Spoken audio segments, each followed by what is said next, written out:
BookNooky presents East of Eden by John Steinbeck, Chapter 2. I must depend on hearsay, on old photographs, on stories told, and on memories which are hazy and mixed with fable in trying to tell you about the Hamiltons. They were not eminent people, and there are few records concerning them, except for the usual papers on birth, marriage, land ownership, and death. Young Samuel Hamilton came from the north of Ireland, and so did his wife. He was the son of small farmers, neither rich nor poor, who had lived on one landhold and one stone house for many hundreds of years. The Hamiltons managed to be remarkably well educated and well read, and, as is so often true in that green country, they were connected and related to very great people and very small people, so that one cousin might be a baronet and another cousin a beggar. And of course, they were descended from the ancient kings of Ireland, as every Irishman is. Why Samuel left the stone house and the green acres of his ancestors, I do not know. He was never a political man, so it's not likely a charge of rebellion drove him out, and he was scrupulously honest, which eliminates the police as prime movers. There was a whisper, not even a rumor, but rather an unsaid feeling in my family, that it was love drove him out, and not love of the wife he married. But whether it was too successful love, or whether he left in pique at unsuccessful love, I do not know. We always preferred to think it was the former. Samuel had good looks and charm and gaiety.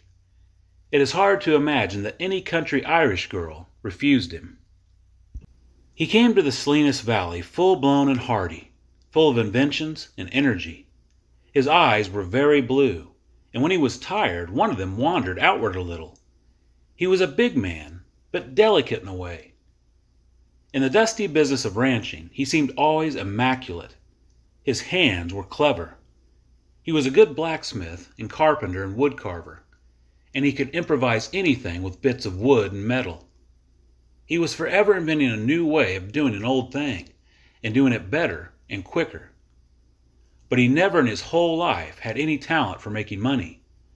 Other men who had the talent took Samuel's tricks and sold them and grew rich. But Samuel barely made wages all his life. I don't know what directed his steps toward the Salinas Valley. It was an unlikely place for a man from a green country to come to. But he came about 30 years before the turn of the century, and brought with him his tiny Irish wife, a tight, hard little woman, humorless as a chicken. She had a dour Presbyterian mind, and a code of morals that pinned down and beat the brains out of nearly everything that was pleasant to do. I do not know where Samuel met her, how he wooed her, married.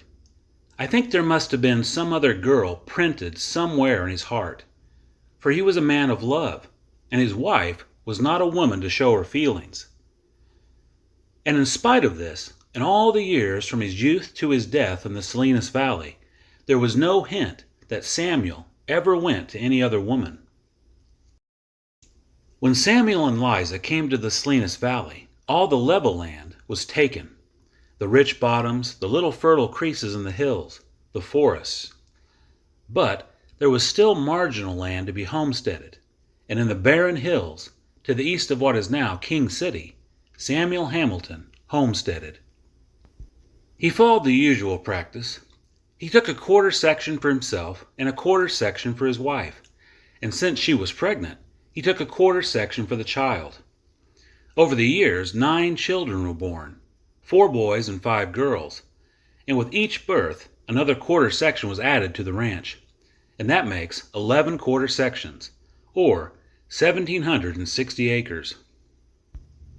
If the land had been any good, the Hamiltons would have been rich people, but the acres were harsh and dry. There were no springs, and the crust of topsoil was so thin that the flinty bones stuck through. Even the sagebrush struggled to exist, and the oaks were dwarfed from lack of moisture. Even in reasonably good years, there was so little feed that the cattle kept thin, running about looking for enough to eat. From their barren hills, the Hamiltons could look down to the west and see the richness of the bottomland and the greenness around the Salinas River. Samuel built his house with his own hands, and he built a barn and a blacksmith shop. He found quite soon that even if he had 10,000 acres of hill country, he could not make a living on the bony soil without water. His clever hands built a well-boring rig, and he bored wells on the lands of luckier men. He invented and built a threshing machine and moved through the bottom farms in harvest time, threshing the grain his own farm would not raise. And in his shop he sharpened plows and mended harrows and welded broken axles and shod horses. Men from all over the district brought him tools to mend and to improve. Besides, they loved to hear Samuel talk of the world and its thinking, of the poetry and philosophy that were going on outside the Salinas Valley. He had a rich, deep voice, good both in song and speech. And while he had no brogue, there was a rise and a lilt and a cadence to his talk that made it sound sweet in the ears of the taciturn farmers from the valley bottom. They brought whiskey, too, and out of sight of the kitchen window, in the disapproving eye of Mrs. Hamilton, they took hot nips from the bottle and nibbled cuds of green wild anise to cover the whiskey breath. It was a bad day when 3 or 4 men were not standing around the forge, listening to Samuel's hammer and his talk. They called him a comical genius and carried his stories carefully home, and they wondered at how the stories spilled out on the way, for they never sounded the same repeated in their own kitchens. Samuel should have been rich from his well rig and his threshing machine and his shop, but he had no gift for business. His customers, always pressed for money, promised payment after harvest, and then after Christmas, and then until at last they forgot it. Samuel had no gift for reminding them, and so the Hamiltons stayed poor. The children came along as regularly as the years. The few overworked doctors of the county did not often get to the ranches for a birth unless the joy turned nightmare and went on for several days. Samuel Hamilton delivered all his own children and tied the cords neatly, spanked the bottoms, and cleaned up the mess. When his youngest was born with a small obstruction and began to turn black, Samuel put his mouth against the baby's mouth and blew air in and sucked it out until the baby could take over for himself. Samuel's hands were so good and gentle that neighbors from 20 miles away would call on him to help with the birth. And he was equally good with mare, cow, or woman. Samuel had a great black book on an available shelf, and it had gold letters on the cover, Dr. Gunn's Family Medicine. Some pages were bent and beat up from use, and others were never opened to the light. To look through Dr. Gunn is to know the Hamiltons' medical history. These are the used sections: broken bones, cuts, bruises, mumps, measles, backache, scarlet fever, diphtheria, rheumatism, female complaints, hernia, and of course everything to do with pregnancy and the birth of children. The Hamiltons must have been either lucky or moral, for the sections on gonorrhea and syphilis were never opened. Samuel had no equal for soothing hysteria and bringing quiet to a frightened child. It was the sweetness of his tongue and the tenderness of his soul. And just as there was a cleanness about his body, so there was a cleanness in his thinking. Men coming to his blacksmith shop to talk and listen dropped their cursing for a while, not from any kind of restraint, but automatically, as though this were not the place for it. Samuel kept always a foreignness. Perhaps it was in the cadence of his speech, and this had the effect of making men, and women too, tell him things they would not tell to relatives or close friends. His slight strangeness set him apart and made him safe as a repository. Liza Hamilton was a very different kettle of Irish. Her head was small and round, and it held small round convictions. She had a button nose and a hard little set-back chin, a gripping jaw set on its course, even though the angels of God argued against it. Liza was a good plain cook, and her house, it was always her house, was brushed and pummeled and washed. Bearing her children did not hold her back very much, 2 weeks at the most. She had to be careful.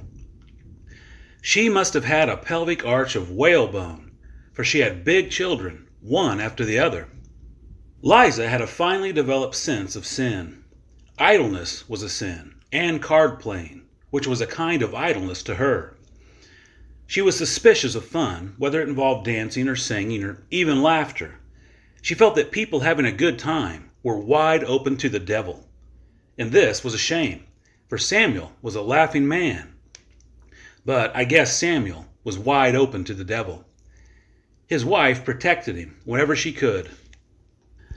She wore her hair always pulled tight back and bun behind in a hard knot. And since I can't remember how she dressed, it must have been that she wore clothes that matched herself exactly. She had no spark of humor, and only occasionally a blade of cutting wit. She frightened her grandchildren because she had no weakness. She suffered bravely and uncomplainingly through life, convinced that that was the way her God wanted everyone to live. She felt that rewards came later. When people first came to the West, particularly from the owned and fought-over farmlets of Europe, and saw so much land to be had for the signing of a paper and the building of a foundation, an itching land greed seemed to come over them. They wanted more and more land, good land if possible, but land anyway. Perhaps they had the filaments of memory of feudal Europe, where great families became and remained great because they owned things. The early settlers took up land they didn't need and couldn't use. They took up worthless land just to own it, and all proportions changed. A man who might have been well-to-do on 10 acres in Europe was rat poor on 2,000 in California. It wasn't very long until all the land in the barren hills near King City and San Ardo was taken up, and ragged families were scattered through the hills, trying their best to scratch a living from the thin, flinty soil. They and the coyotes lived clever, despairing, submarginal lives. They landed with no money, no equipment, no tools, no credit, and particularly with no knowledge of the new country and no technique for using it. I don't know whether it was a divine stupidity or a great faith that let them do it. Surely such venture is nearly gone from the world. And the families did survive and grow. They had a tool or a weapon that is also nearly gone. Or perhaps it is only dormant for a while. It is argued that because they believed thoroughly in a just moral God, they could put their faith there. Let the smaller securities take care of themselves. But I think that because they trusted themselves and respected themselves as individuals, because they knew beyond doubt that they were valuable and potentially moral units, because of this, they could give God their own courage and dignity and then receive it back. Such things have disappeared, perhaps because men do not trust themselves anymore.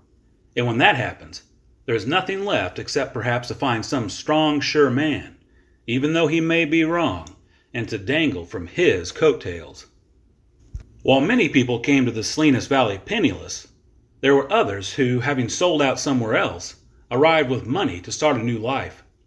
These usually bought land, but good land, and built their houses of planed lumber and had carpets and colored glass diamond panes in their windows. There were numbers of these families, and they got the good land of the valley, and cleared the yellow mustard away, and planted wheat. Such a man was Adam Trask.